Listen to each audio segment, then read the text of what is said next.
call it the squash tackle ball drill. Talk about it. There's definitely two teams. You could have three, kind of rotate one in, but this is a competitive team drill. We usually have them pick captains and go through picking teams, and then they've got teams. So what we've got here is the setup. You've got about a 15, 20 by 15, 20 yard kind of square. You could either have 4 lanes or 5 lanes. Right now I've got 5 lanes set up. These guys are about 3 to 5 yards away. These are those 2 or 3 yard big bags. This is about 5 yards, and then here's a goal line. And there is scoring, so it's 1 point if they get past this area, the offense, and 3 to 7 if they get past the goal line here. So, like I said, there's 2 teams. It is a tackling drill, so everybody's running the ball.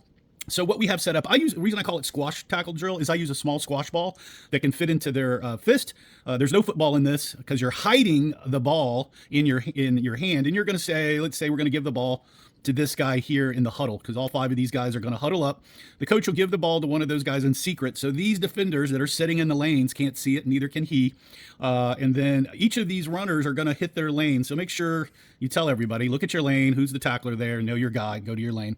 So then the coach will give the ball, and we're giving the ball, say, to this guy. And if this guy runs, get past here and score, that's 7 points. If he's tackled in here, that's 1 point.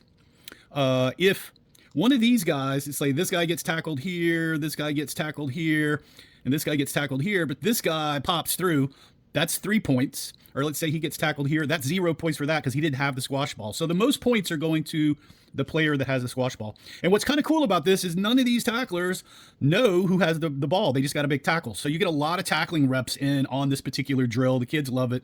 So we're going like 2 teams, and they're rotating through. You got to have a coach that kind of rotates. A lot of the weaker players will try to hide out. So make sure everybody's rotating. There's 4 quarters. It's 4 to 5 plays per quarter. And before I forget, please subscribe, comment, and like, and tell me if you like the drill. Subscribe or run laps. Thanks. So I've already talked about scoring. You definitely want, as this coach here, kind of look over and match sizes, or you may want to have 2 stations, have a big and a small if you've got that many players. I usually have 20 or under, so this rotation works out good. Some of the extras here, you can put another free safety back there, linebacker, whatever you want to call this tackler guy here, and have them spaced out.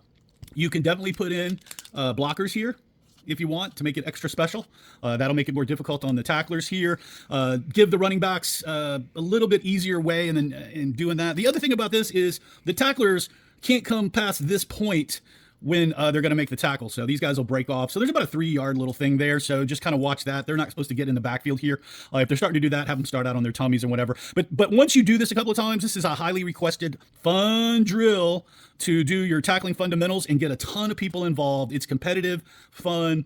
Coaches are watching, all that good stuff. Love it. And, this is in my drill book over at coachparker.org because I'm Coach Parker. Remember to play for fun, and winning is funner. And it's even funner when you subscribe.